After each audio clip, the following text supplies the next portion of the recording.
بسم اللہ الرحمن الرحیم۔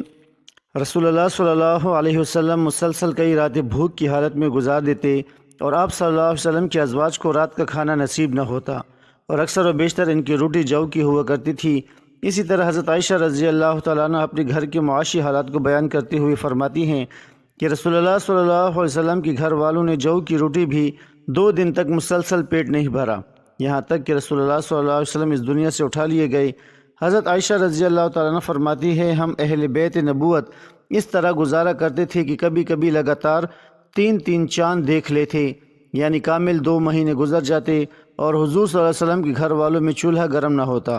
حضرت عائشہ رضی اللہ تعالیٰ عنہ کے بھانجے حضرت عروہ نے پوچھا کہ پھر آپ لوگوں کو کیا چیز زندہ رکھتی تھی؟ حضرت عائشہ نے جواب دیا کہ بس کھجور کے دانے اور پانی۔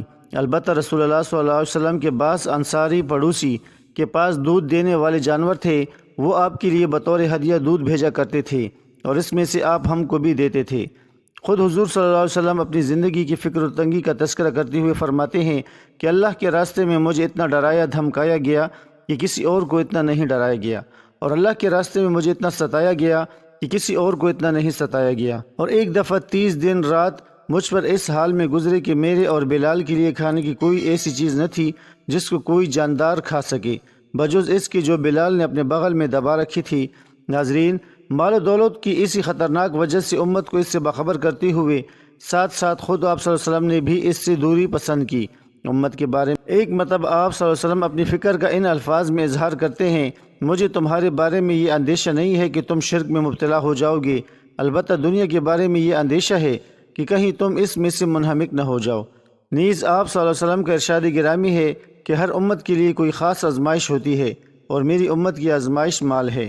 حضرت علی رضی اللہ تعالیٰ عنہ فرماتے ہیں کہ ایک مرتبہ حضور اقدس صلی اللہ علیہ وسلم کے پاس بحرین سے مال آیا، حضور صلی اللہ علیہ وسلم نے اسے تقسیم کرنا شروع کیا، لیکن ابھی تقسیم سے فارغ نہ ہوئے تھے کہ رات آ گئی، تو آپ صلی اللہ علیہ وسلم نے وہ رات مسجد میں گزار دی اور ساری نمازیں مسجد میں پڑھی۔ میں نے دیکھا کہ جب تک آپ صلی اللہ علیہ وسلم نے سارا مال تقسیم نہ کر لیا، آپ صلی اللہ علیہ وسلم کے چہرے پر پریشانی اور فکر کے اثار رہے۔ حضرت ابو ہریرہ رضی اللہ تعالیٰ عنہ بیان کرتے ہیں کہ پیارے نبی صلی اللہ علیہ وسلم نے نجد کی جانب کچھ سواروں کو روانہ فرمایا تو وہ بنی حنیفہ کے ایک شخص ثمامہ ابن اسال کو گرفتار کر کے لے آئے اور اسے مسجد نبوی کے ایک ستون سے باندھ دیا۔ جب پیاری نبی صلی اللہ علیہ وسلم اس کے پاس تشریف لے گئے تو آپ صلی اللہ علیہ وسلم نے فرمایا، اے ثمامہ، تمہارا کیا ارادہ ہے؟ جواب دیا، اے محمد، میرا ارادہ نیک ہے، اگر آپ مجھے قتل کریں گے تو گویا ایک خونی آدمی کو قتل کیا، اور اگر احسان فرمائیں تو احسان پر شکر گزار رہوں گا، اگر آپ مال و دولت چاہتے ہیں تو جتنا چاہیں لے سکتے ہیں۔ نبی صلی اللہ علیہ وسلم نے جواب نہ دیا اور واپس تشریف لے گئے۔ جب دوسرا روز ہوا تو آپ صلی اللہ علیہ وسلم نے پھر فرمایا، اے ثمامہ، کیا ارادہ ہے؟ اس نے وہی جواب دیا جو پہلے دے چکا تھا کہ اگر احسان فرمائیں گے تو ایک شکر گزار بندے پر احسان ہوگا۔ آپ صلی اللہ علیہ وسلم اسے دوبارہ چھوڑ کر چلے گئے اور اگلے روز پھر فرمایا، اے ثمامہ، کیا حال ہے؟ کہنے لگا، میں تو کہنے لگا کہ مجھے جو کہنا تھا کہہ چکا ہوں۔ آپ صلی اللہ علیہ وسلم نے حکم دیا کہ ثمامہ کو چھوڑ دو۔ ثمامہ رضی اللہ تعالیٰ عنہ نبی رحمت صلی اللہ علیہ وسلم کے اس حسن اخلاق سے اتنا متاثر ہوا کہ وہیں سے چلا اور مسجد کے قریب ایک باغ میں جا کر غسل کر کے مسجد نبی میں آیا اور کلمہ پڑھ کر مسلمان ہو گیا اور کہنے لگا، میں گواہی دیتا ہوں کہ اللہ تعالیٰ کے سوا کوئی عبادت کے لائق نہیں اور محمد صلی اللہ علیہ وسلم اللہ کے سچے رسول ہیں۔ یا محمد، خدا کی قسم مجھے روئے زمین پر کسی سے اتنی نفرت نہیں تھی جتنی آپ سے تھی، لیکن آج مجھے آپ کا چہرہ سب چہروں سے زیادہ محبوب ہو گیا ہے۔ خدا کی قسم، آپ کے اسلام سے زیادہ مجھے کوئی دین ناپسند نہ تھا، لیکن آج میرے لیے آپ کا دین تمام ادیان سے زیادہ پیارا ہو گیا ہے۔ خدا کی قسم، مجھے آپ کے شہر سے زیادہ ناپسند کوئی شہر نہ تھا، لیکن آج میری نظروں میں آپ کا شہر تمام شہروں سے زیادہ پیارا ہے۔ آپ کے سواروں نے مجھے گرفتار کر لیا، حالانکہ میں عمرہ کے ارادے سے جا رہا تھا، اب اس بارے میں آپ کا کیا حکم ہے؟ حضور نبی کریم صلی اللہ علیہ وسلم نے اسے بشارت دی اور فرمایا کہ وہ عمرہ کرے۔ جب وہ مکہ مکرمہ میں پہنچا تو کسی نے اس سے کہا، کیا تم بے دین ہو گئے ہو؟ جواب دیا، نہیں، بلکہ میں تو محمد مصطفیٰ صلی اللہ علیہ وسلم کے دست اقدس پر مسلمان ہو گیا ہوں۔ خدا کی قسم، اب تمہارے پاس پیارے نبی صلی اللہ علیہ وسلم کی اجازت کے بغیر میرے شہر یمامہ سے گھئیوں کا ایک دانہ بھی نہیں پہنچے گا۔ ایک دفعہ رضی اللہ تعالیٰ عنہ سے روایت ہے کہ کبھی ایسا نہ ہوا کہ رسول اللہ صلی اللہ علیہ وسلم سے کسی چیز کا سوال کیا گیا ہو اور آپ نے جواب میں نہیں فرمایا ہو۔ ام المومنین حضرت عائشہ رضی اللہ تعالیٰ عنہ کی ولادت بعثت کے 5ویں سال ماہ شوال مطابق ماہ جولائی 614 عیسوی بمقام مکہ مکرمہ حجاز المقدس میں ہوئی۔ آپ کا بچپن مکہ مکرمہ میں گزرا اور 9 سال کی عمر میں مدینہ طیبہ کی طرف ہجرت کی۔ اس کم سنی اور کم عمری میں یادداشت اور قوت حافظہ اتنا مضبوط تھا کہ ہجرت نبی کے تمام واقعات اور ان کی جزیات بھی یاد ہو گئی تھی۔ آپ سے بڑھ کر کسی صحابی نے احوال ہجرت مفصل اور مسلسل بیان محفوظ نہیں رکھا۔ امام بخاری رحمۃ اللہ علیہ نے صحیح بخاری میں باب الہجرت کے تحت ان میں بہت سی جزیات کو درج فرمایا ہے۔ سیدہ عائشہ کی اولاد نہ تھی۔ ایک بار حسرت میں نبی کریم صلی اللہ علیہ وسلم سے کہنے لگی کہ میرا بھی دل کرتا ہے کہ میں کنیت رکھوں، لیکن میری کوئی اولاد نہیں ہے۔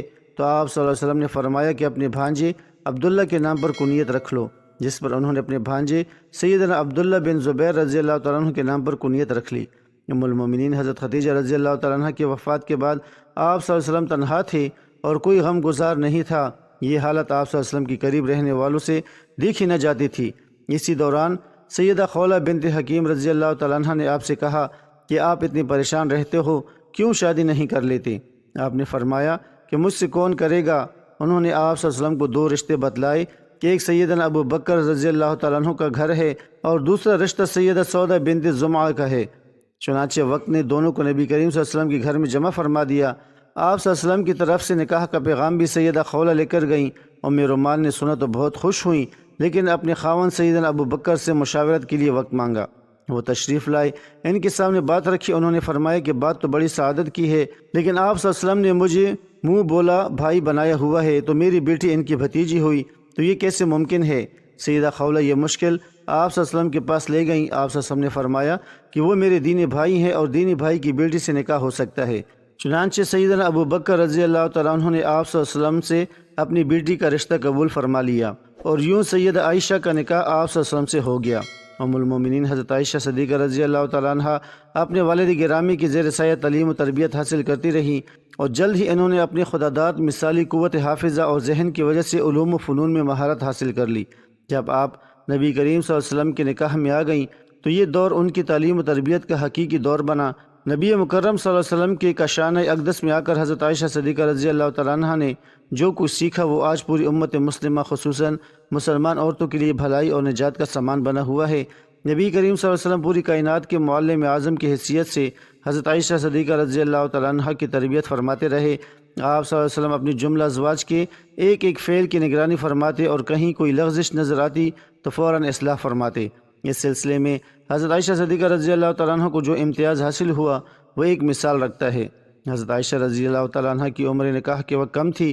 اس کی وجہ یہی ہے کہ ان کے ذریعے امت کی عورتوں کی تعلیم و تربیت کا کام لینا مقصود تھا۔ حضرت عائشہ صدیقہ رضی اللہ تعالیٰ عنہ کو اللہ رب العزت نے ذہانت عطا فرمائی تھی۔ اس کے ہوتے آپ کے سامنے جب بھی کوئی مسئلہ درپیش آتا تو آپ نبی کریم صلی اللہ علیہ وسلم سے پوچھ لیتی، اور جب آپ صلی اللہ علیہ وسلم مسئلہ واضح فرما دیتے تو وہ انہیں ازبر کر لیتی۔ یہی وجہ ہے حدیث کی کتابوں میں حضرت عائشہ صدیقہ رضی اللہ تعالیٰ عنہ سے روایت کردہ حدیثوں کی کافی تعداد ہے۔ امام بخاری اور امام مسلم علیہ الرحمہ کے مطابق حضرت ابو ہریرہ اور حضرت عبداللہ بن عمر رضی اللہ تعالیٰ عنہ کے علاوہ کسی دوسری صحابی نے حضرت عائشہ صدیقہ رضی اللہ تعالیٰ عنہ سے زیادہ حدیثیں روایت نہیں کی۔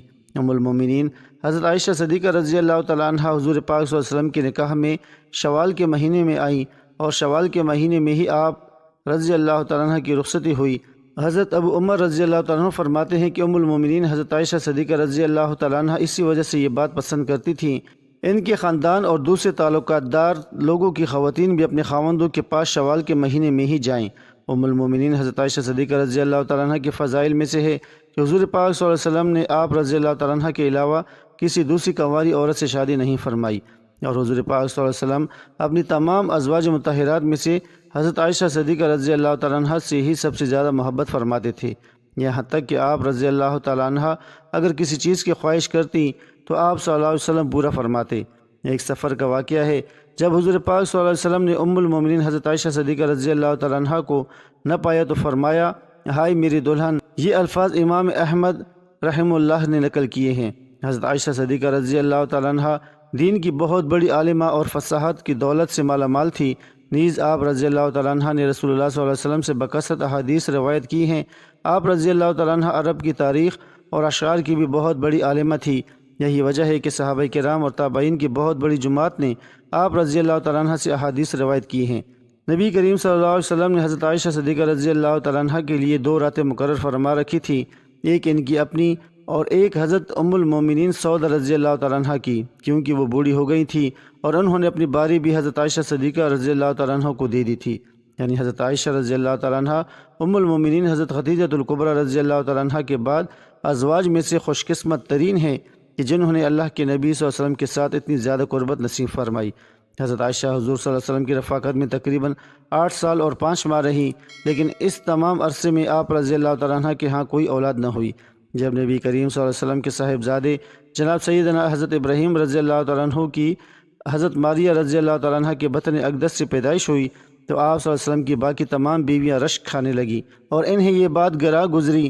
حضرت ابو جعفر رضی اللہ تعالیٰ عنہ سے روایت ہے کہ رسول اللہ صلی اللہ علیہ وسلم کچھ دنوں تک حضرت ماریہ کے پاس نہ گئی، کیونکہ آپ صلی اللہ علیہ وسلم کی باقی ازواج پر وہ گراں گزرتی تھی اور ان پر رشک کھاتی تھی، مگر ان سب میں سب سے زیادہ رشک حضرت عائشہ رضی اللہ تعالیٰ عنہ کو تھا، کیونکہ وہ بے اولاد تھی اور انہیں اولاد کی شدید خواہش بھی تھی۔ حضرت عائشہ رضی اللہ تعالیٰ عنہ فرماتی ہیں کہ جب حضرت ابراہیم رضی اللہ تعالیٰ عنہ پیدا ہوئے تو رسول اللہ صلی اللہ علیہ وسلم ان کو لیے میرے پاس آئے اور فرمایا، اے عائشہ میرے ساتھ اس کی مشابہت دیکھو، یہ میرے ساتھ کتنا ملتا جلتا ہے۔ تو میں نے کہا مجھے تو کوئی مشابہت نہیں دکھائی دیتی۔ فرمایا کیا تو نے اس کی گورے رنگ اور گوشت کو نہیں دیکھا؟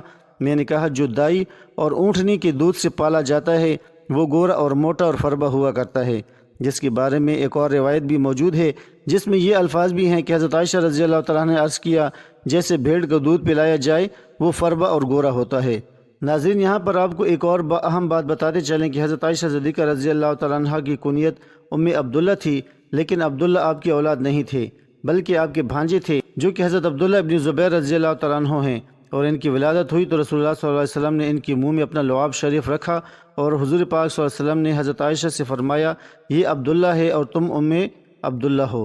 حضرت عائشہ رضی اللہ تعالیٰ عنہ فرماتی ہیں کہ اس کے بعد سے ہمیشہ میری کنیت ام عبداللہ رہی جبکہ میری کوئی اولاد نہیں تھی۔ دعا ہے کہ اللہ پاک دین اسلام کو پھیلانے کی ہماری اس کاوش کو قبول و منظور فرمائے اور اسے ہمارے لیے اجر عظیم اور ہمارے لیے صدقہ جاریہ کا باعث بنائے۔ آمین ثم آمین۔